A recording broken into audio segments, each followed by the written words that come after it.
You ask Tiger to solve. This deals with linear equations with one unknown. The final result is x equals 15/4.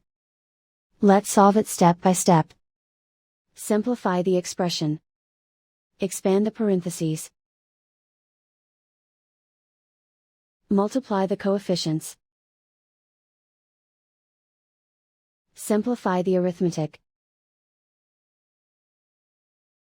Group all constants on the right side of the equation.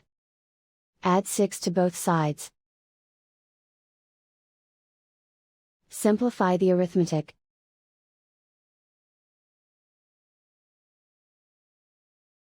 Isolate the x.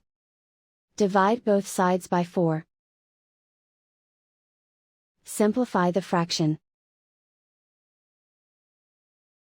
And so the final result is x equals 15/4.